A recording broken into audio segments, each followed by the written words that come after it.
So for the first stretch, we're going to be doing a cobra with butt kicks. The way you would do this is you would lay down, face down, with your stomach towards the ground. Prop yourself up with your forearms, just kind of like how he has it right now. The way you're going to do is you're going to keep your ankles locked with your toes kind of coming towards your knee. From here, with one leg, you're going to bring your heel to your glute. So just kind of bring your heel to your glute, and you get a stretch in the quad. You might feel a little pressure in the back. That's okay. After you do a couple sets, it will tend to go away. So I'm going to have you do the other side now. And then come back down, and then both. For each of these, it would be a 3-second hold. And then come back, and you do a set of 10.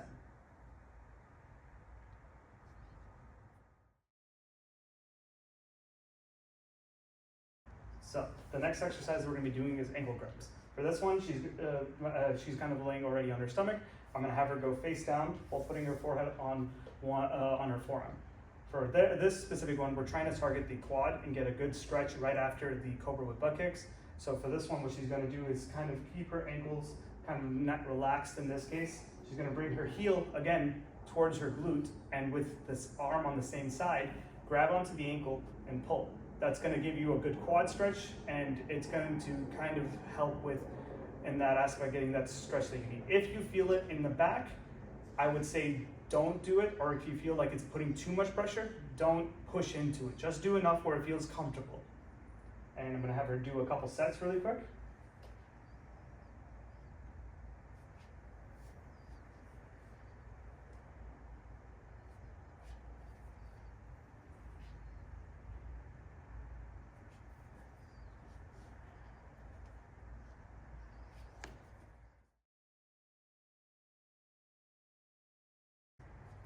So for the 90-degree external rotation exercise, what we're going to be doing is having them lay down in this position. We're going to have them bring their leg to the side to 90 degrees and slowly have them externally rotate. So what that means is he's going to basically bring his heel off of the ground just till he gets the glute activated. If he goes too high, it might aggravate the back. So if you feel in the back, try to keep it low, just to the point where the glute activates. And he can kind of stay in that position and kind of keep doing the full set of 10.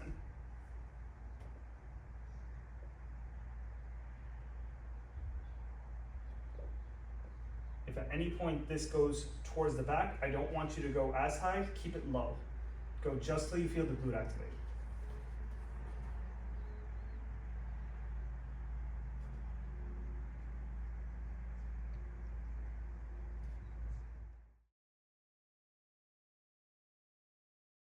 So for the glute heel lift, the way we're going to have them do it is we're going to have them lay down, face down, interlaced with their hands just to kind of give support for their head. They're going to place their forehead on top of their hands just to kind of support. For this one, you're keeping your ankles locked, so bringing your toe towards your knee.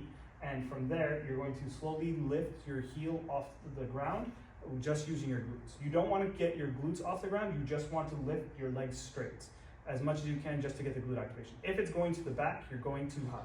So I'm going to have her do a couple sets.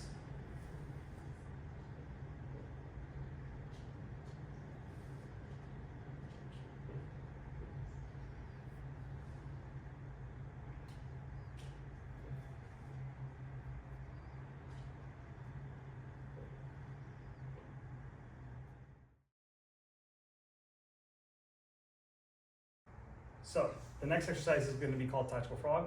The reason why we want to do this one is it's going to take the pressure onto the hip flexor and get a good stretch in it, which is really important. So for the way that this one kind of works is you're going to basically come down as if you're on your all fours, and you're going to bring your knees and sparse them all the way out. And as he's doing that, he's going to kind of find that pressure, like a point of comfort where he can get like his knees apart, but still not put too much pressure on his hip flexor. From there, he's going to get his back in a kind of rounded positioning where he's not putting pressure here. It's going to kind of round it this way.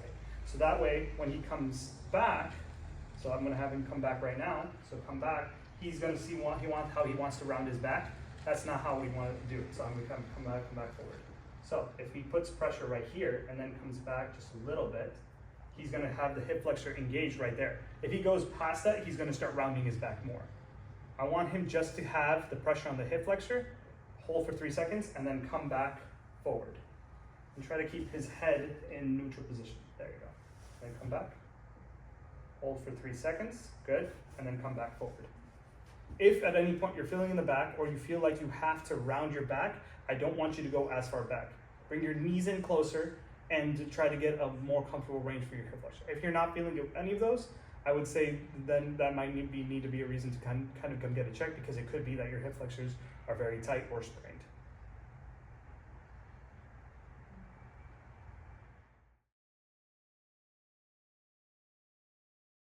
So we've already done a lot of external and internal rotations, so this is going to be kind of the final mobility for it. What we're going to do is we're going to do the butterfly stretch. So what you're going to do is you're going to kind of sit almost crisscross, but your feet are going to be kind of pressed together, and you're going to keep your knees, bring your heels as close to you as possible. From there, you're going to take your knees and kind of oscillate it back and forth for about 30 seconds. So I'm going to have them show it. And kind of just bring your knees in and out. You can do it kind of slow. You don't have to do too much pressure. If you just do it kind of where you feel comfortable. If you feel like you have to kind of round your back to do this one, you can also not keep your hands off and kind of just relax and just kind of keep the pressure right here and just kind of stabilize like that. That way you're just trying to get the hip flexor pressure. Your hands can also add a little bit of support, so if you want to put your hands right on your knees, you can also, just kind of like that, you can kind of add a little bit of pressure to that point.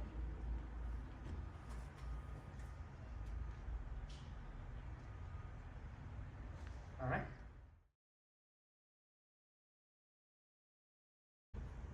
All right, so for the next one, we're going to kind of get a little bit of that upper body mobility as well, just because we always want to make sure that we're keeping the upper body moving as well. So this is called the side opener. What you're going to do is you're going to lay down on your side.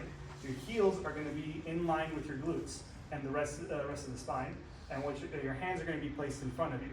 From here, you're going to take the top hand and move it as far back as possible that feels comfortable.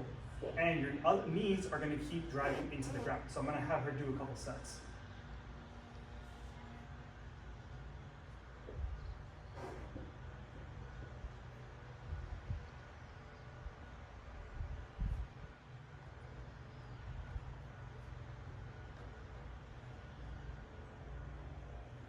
And with each of these, it would be a 3-second hold or just kind of keep it moving, as whatever feels comfortable.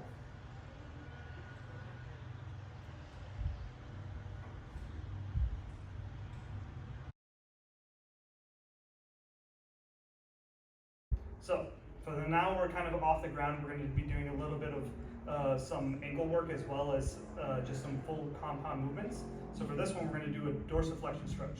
What he's going to be doing is keeping kind of having both legs at 90 degrees. One knee is going to be down, one knee is going to be up. What you're going to be doing is you're aiming your knee towards your third toe and just kind of moving as far forward as you possibly can. Do not push forward. If you feel like you have to kind of come towards your big toe or come inwards just to kind of move forward, you're going past the point and you're going to put more pressure on your hip flexor. That's not what we want. We want your knee to be aimed towards that third toe. So I'm going to have Jackson do a couple sets.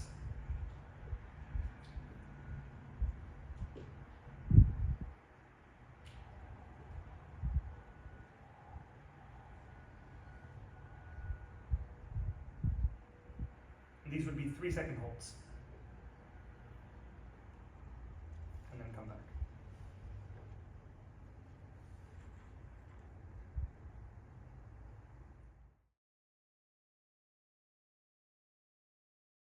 So the next exercise is a heel drive.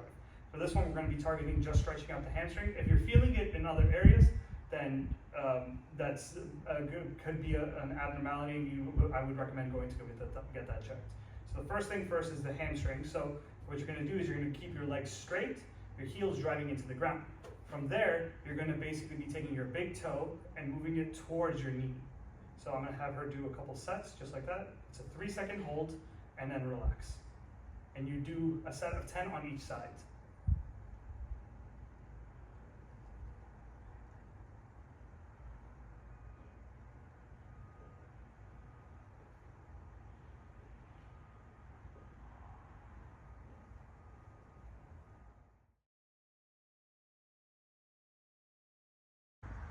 So after you've kind of done the entire mobility routine and you've kind of finished everything, I like to kind of close it off with something that does an overall mobility and slight amount of strengthening, and that being some backwards walking. The reasoning being is because when you're running and you're going forward, you're always using the same muscles, which are your hip flexor, your quads, your calf, and so on and so forth to propel you forward. What we don't think about is using the muscles that actually support those, which are your glutes, your hamstring, and your and kind of like your shin muscles. So I'm gonna have them walk backwards slowly, starting with the toe, and then landing with the rest of the foot. The front leg get a little bend, and then proceeding to the next step. So I'm gonna have them do a couple sets for me.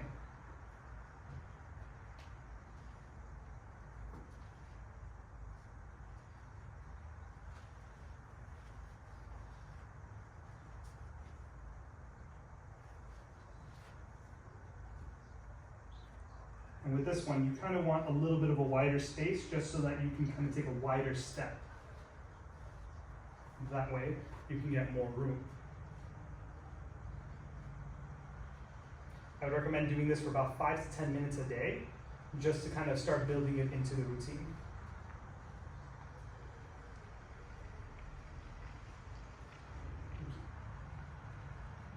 And you can kind of come back with a little bit more of a straighter leg.